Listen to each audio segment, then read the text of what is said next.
So, hello, fellow Earthlings. This is Earthling 6455463728. And the Bill Gates smelt it, so he dealt it coronavirus theory. I'm sure most of you have heard of this. Maybe you haven't heard of it in this particular way, but let's get into it in a second. As usual, I am Earthling yada yada yada. I am an ex-Army reservist. I have a couple of degrees. I've traveled a bit. I lost a bunch of weight, quit smoking, and that's it for me. So, of course, several years before the pandemic, Bill Gates was warning people, I guess the populace, society, that another pandemic would occur and that we needed to prepare for it. And of course, we didn't. Unfortunately, when the coronavirus came out, this his speech, the talk that he gave, I think it was a TED talk, has been used in so many pieces of propaganda to denounce the vaccine itself, to denounce Bill Gates, conspiracy theories about Bill Gates having started it, being someone who is making money off of the pandemic, etc.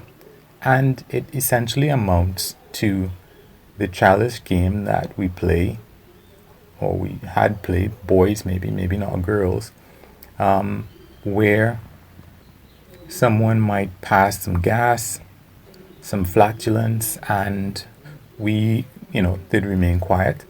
And whoever was the first person to actually say or wonder out loud if that really was the smell of gas, that person would have dealt it. So naturally, this is a childish game that is actually not quite so childish because, even teenagers, young adults may play this ridiculous game. And I don't want to say that I was never a part of it. I feel like I was never a part of it. Doesn't seem like me. But at the same time, I don't want to say that I'm above these kind of jokes in movies with Will Ferrell or some other actor like that. I might laugh at something that's pretty much on the same level. But it just goes to show there are people who actually do 100% lock, stock, and barrel believe that because Bill Gates mentioned a virus, or I don't even know if he was specific whether it's to a coronavirus or not, but because he mentioned it, all of the, or a lot of negative attention is directed in to his direction. But the thing is, unless I'm mistaken, Obama might have also made a similar pronouncement in the past to say that this is one of the things that we need to look out for. And of course, he would have set up a task force to prepare in case something like this happened, one which Trump disbanded. And, well, I guess not everybody is throwing any kind of disdain in Obama's direction. I mean, I haven't heard about it. So it's just kind of peculiar that people would be doing that with respect to Bill Gates. But at the same time, when you are very rich and powerful, people may not mind taking what you would call pot shots at you. Even to the extent where, for example, I have relatives who barely even know Bill Gates' name, but they 100% subscribe to any kind of random information that they may get via WhatsApp. And the idea that his foundation is supposed to be directing money, directing funds, I don't know if he actually makes any gains with respect to, the money returns that come back to him through the foundation. I don't know if that's how the foundation works. I would hope that it would be donations that would be given. But it's just amazing that something that's so childish and so ridiculous could be something that actually plays a prominent role in the hearts and minds of actual adults. Of course, Bill Gates is also invested in a variety of other endeavors that are supposed to help the world in general with respect to research being done in with respect to clean water in underdeveloped countries, with respect to nuclear power research, with respect to carbon capture technology and battery technology, and a variety of other things that are supposed to ultimately benefit mankind.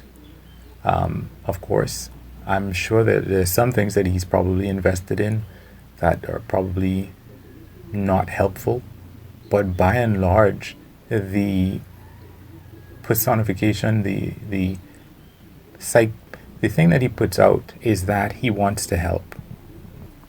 And it's strange to me that there are people out there who actually have real, connectable, direct blood on their hands, like President Trump, who knew the the capabilities and how likely it was that the virus would spread, and he did not want to scare people was his excuse, but that's not even it. It is one thing not to want to scare people.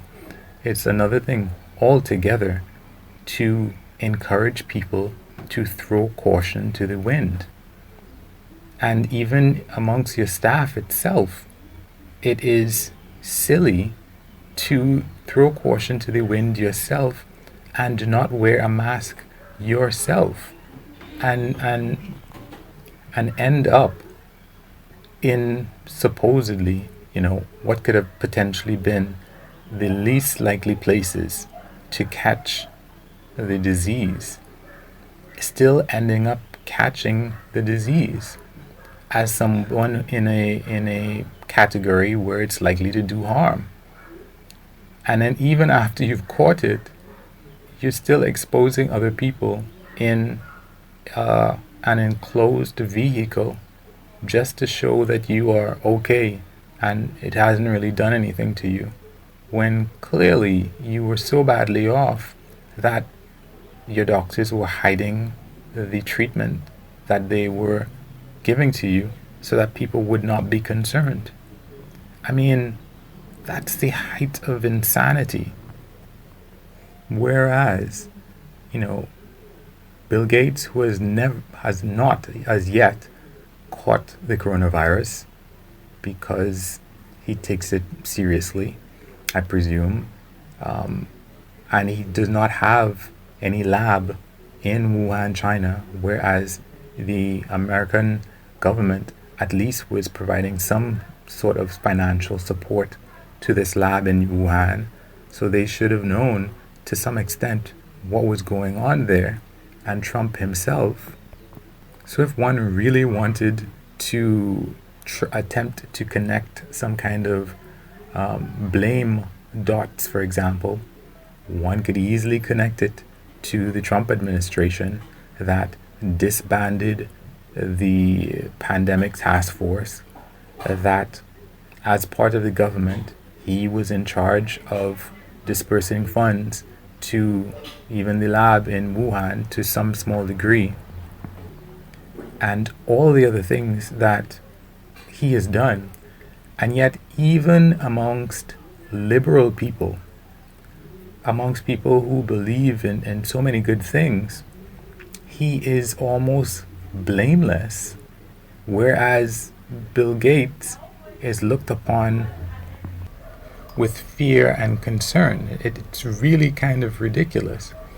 It's kind of like if there is, the town jock, which one might say is Trump, who goes and, pokes a stick at some meteor, which releases some kind of a gas that starts to actually affect everybody in the town. But then people start, you know, looking poorly upon the town nerd who is warning, hey, don't poke that meteor with a stick. Or maybe we should make some preparations because a meteor or meteorite, I can't remember which one is the right one, lands in the town. Maybe we should do some stuff as precautions. It's like some crazy thing out of a movie that you never really expect. Of course, life has been like that.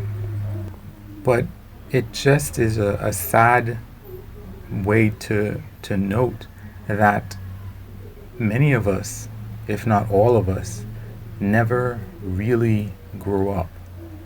We never actually become what we think of as mature adults. We still have our petty grievances and our narrow minded way of looking at things and an inability to use logic to actually understand what reality really is at any given moment. There are many other billionaires who are not doing anything useful with their money. They're not promoting the causes that they believe in. They're still trying to make more and more and more money.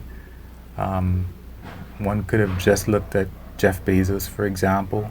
He was just trying to make his company bigger and bigger. He just stepped down as the CEO of Amazon. Of course, there is the guy at Oracle. There's Warren Buffett. There's the people at Walmart. There are all these billionaires who don't really seem to care about all the things that Bill Gates is actually focused on trying to improve. And none of them would catch any of the wanton dislike that Bill Gates gets by trying to do the right thing. It's just honestly pretty crazy. But that's the world that we live in. Anyway, that's it for me. Feel free to like, dislike, comment, subscribe, share, any of that stuff. The same way you'd want somebody to do if this were yours. Have a good one. Peace.